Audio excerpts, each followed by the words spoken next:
ஆன்மீக அன்பர்கள் அனைவருக்கும் வணக்கம்.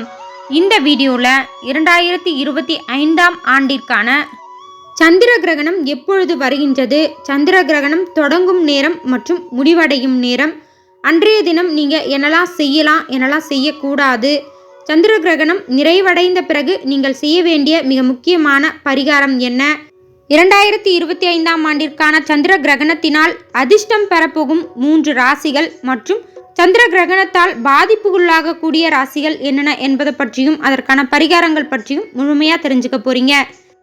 சந்திர கிரகணம் என்றால் என்ன?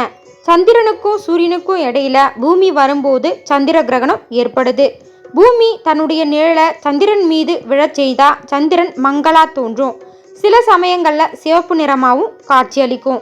பூமியினுடைய வளிமண்டலத்தின் வழியா வரக்கூடிய ஒளி வளைந்து வர்றதுனால சந்திரன் சிவப்பு நிறமா மாறுது. இந்த நாளை தான் நாம் சந்திர கிரகணம்னு சொல்கிறோங்க. சந்திர கிரகணத்தன்று செய்ய வேண்டிய மிக முக்கியமான 3 விஷயங்கள். 1, மந்திரங்களை உச்சரிக்கிறது. அதாவது கிரகத்திற்கான மந்திரம் இல்லைனா நவகிரக துதிகளை உச்சரிக்கிறது ரொம்பவுமே நல்லது. நவகிரக துதிகள் நான் பதிவினுடைய பின்பகுதியில் கொடுக்குறேன், நீங்கள் பார்த்து தெரிஞ்சுக்கோங்க. அன்றைய தினம் 2வதாக செய்ய வேண்டிய விஷயம் தியானம் செய்கிறது. அதாவது கிரகணத்தின் போது தியானம் செய்கிறது மன அமைதிக்கு உதவும். 3வது மிகவும் முக்கியமாக நல்லெண்ணெய் தீபம் ஏற்றுவது. அதாவது சந்திர கிரகணம் தோஷம் உள்ள நட்சத்திரங்கள் அன்றைய தினம் நீங்கள் நல்லெண்ணெய் தீபம் ஏற்றி பரிகாரம் செய்கிறதுனால சந்திர கிரக தோஷம் உங்களை விட்டு விலகும். பொதுவாக சந்திர கிரகண தோஷம் ஏற்படக்கூடிய நட்சத்திரங்கள்னு எடுத்துக்கிட்டிங்கன்னா அஸ்வினி, ஆயில்யம், அனுஷம் மற்றும் பூரட்டாதி போன்ற நட்சத்திரங்கள் சந்திர கிரகணத்தால் பாதிக்கப்படுகின்றன. குறிப்பு: உங்கள் ஜாதகத்தை ஜோதிடரிடம் கொடுத்து ஆலோசனை பெற்று அதன் பிறகு நீங்கள் பரிகாரம் செய்வது நல்லது. சந்திர கிரகணமானது வருகின்ற 7ஆம் தேதி ஞாயிற்றுக்கிழமை இரவு 9:56 தொடங்கி நள்ளிரவு 1:52 நிறைவடைகின்றது. பொதுவாக சந்திர கிரகணம் நடைபெறுவதற்கு 3 to 6 மணி நேரத்திற்கு முன்பு நீங்கள் உணவு அருந்துவதை தவிர்க்கிறது நல்லது.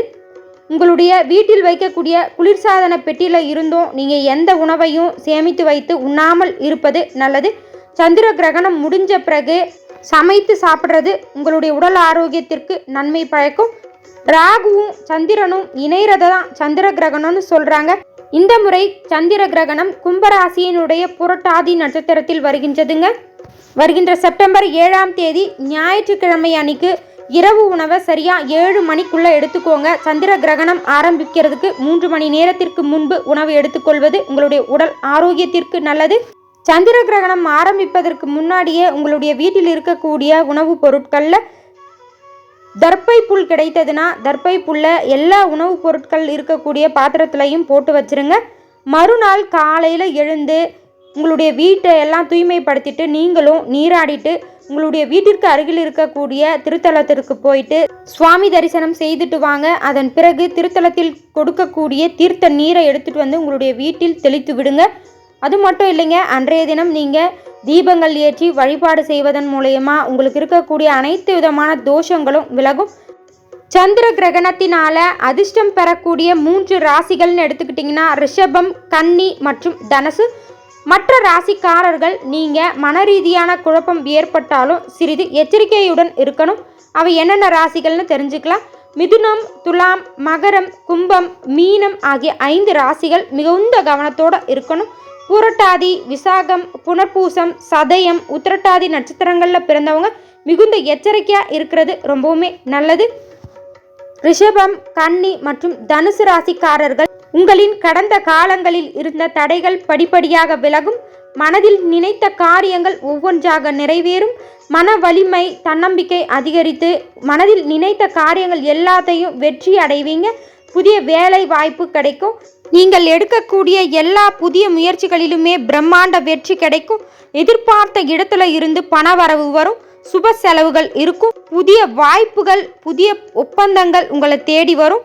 தொழிலில் உங்களினுடைய பெயர் புகழ் அதிகரிக்கும். உங்கள் வாழ்க்கையில் இருந்துட்டு வந்த சுபகாரிய தடைகள் எல்லாமே விலகி அடுத்தடுத்து நல்ல காரியங்கள் எல்லாம் நடக்கும். உடல் நலத்தில் இருந்த பிரச்சனைகள் எல்லாம் நீங்கி ஆரோக்கியத்தில் முன்னேற்றம் ஏற்படும். கல்வியில் சிறப்பான உயர்வை அடைவீங்க. பொருளாதாரம் மேம்படும். ஆன்மீகத்தில் உங்களுக்கு அதிக நாட்டம் ஏற்படும். குடும்பத்தில் மகிழ்ச்சி அதிகரிக்கும். குடும்பத்தினருடன் தொலைதூர பயணங்களை மேற்கொள்வீங்க. பயணங்களால் உங்களுக்கு ஆதாயமும் ஏற்படும். மிதுனம், துலாம், மகரம், கும்பம், மீனம் ஆகிய 5 ராசிக்காரர்கள் பூரட்டாதி, விசாகம், புனர்பூசம், சதயம், உத்திரட்டாதி நட்சத்திரத்தில் பிறந்த ராசிக்காரர்கள் சந்திர கிரகணத்தினுடைய தாக்கத்திலிருந்து விடுபடுவதற்காக சில பரிகாரங்களை நீங்கள் கடைபிடிக்கணும். உங்களுக்கு மிகவும் தெரிந்த ஸ்லோகங்களை தினமும் உச்சரிச்சுக்கிட்டே இருக்கலாம். ஸ்லோகம் 1 சூரிய பகவானிற்கான ஸ்லோகம். சீலமாய் வாழ சீரருள் புரியும் ஞாலம் புகழும் ஞாயிறே போற்றி, சூரியா போற்றி, சுதந்திரா போற்றி, வீரியா போற்றி, வினைகள் களைவாய் என்கின்ற இந்த மந்திரத்தை சூரிய பகவானை நினச்சிக்கிட்டு விடியற் காலையில் சூரியன் உதயமாகும் நேரத்தில் நீங்கள் உச்சரிக்கிறதுனால உங்களுக்கு சூரிய பகவானால் ஏற்படக்கூடிய அனைத்து விதமான தோஷங்களும் விலகும், நன்மை பெருகும். 2வது சந்திர பகவான் ஸ்லோகம். எங்கள் குறைகள் எல்லாம் தீர்க்கும் திங்களே போற்றி, திருவருள் போற்றி, சந்திரா போற்றி, சத்குரு போற்றி, சங்கடன் தீர்ப்பாய் சதுரா போற்றி என்கின்ற திருமந்திரத்தை உச்சரிக்கணும். 3 செவ்வாய் பகவானிற்கான துதி. சிறப்புறு மணியே செவ்வாய் தேவே, குறைவிலாது அருள்வாய் குணமுடன் வாழ, மங்கள செவ்வாய் மலரடி போற்றி, அங்காரகனே அவதிகள் நீக்கு என்கின்ற திருமந்திரம். 4வது புதன் பகவான் போற்றி, இதமுற வாழ இன்னல்கள் நீக்கு, புத பகவானே பொன்னடி போற்றி, பதந்தந்தாழ்வாய் பன்னொழியானே உதவியே அருளும் உத்தமா போற்றி என்கின்ற திருமந்திரம். 5வது குரு பகவான் ஸ்லோகம். குணமிகு வியாழ குரு பகவானே, மனமுள வாழ்வு மகிழ்வுடன் அருள்வாய், பிரகஸ்பதி வியாழ பர குருநேசா, கிரகதோஷமின்றி கடாட்சித்தருள்வாய் போற்றி. 6வது சுக்கிர பகவான் போற்றி, சுக்கிரமூர்த்தி சுபசுகம் ஈவாய், வக்கிரமின்றி வரமிக தருவாய், வெள்ளி சுக்கிர வித்தக வேந்தே அள்ளி கொடுப்பாய், அடியார் கருளே என்கின்ற திருமந்திரம். 7வது சனீஸ்வர பகவான் போற்றி, சங்கடன் தீர்ப்பாய் சனி பகவானே, மங்களம் பொங்க மனம் வைத்தருள்வாய், சச்சரவின்றி சாகா நெறியில் இச்சகம் வாழ இன்னருள் தாத்தா என்கின்ற திருமந்திரம். 8வது ராகு பகவான் போற்றி, அரவெனும் ராகு ஐயனே போற்றி, கரவாதருள்வாய் கஷ்டங்கள் நீக்கி, ஆக அருள்புரி அனைத்திலும் வெற்றி, ராகு கனியோ ரம்மியா போற்றி என்கின்ற திருமந்திரம். 9வது மந்திரம் கேது பகவானிற்கான மந்திரம். கேது தேவே கீர்த்தி திருவே, பாதம் போற்றி பாவம் தீர்ப்பாய், வாதம் வம்பு வழக்குகள் இன்றி, கேது தேவே கேண்மையாய் ரக்ஷி என்கின்ற திருமந்திரம்.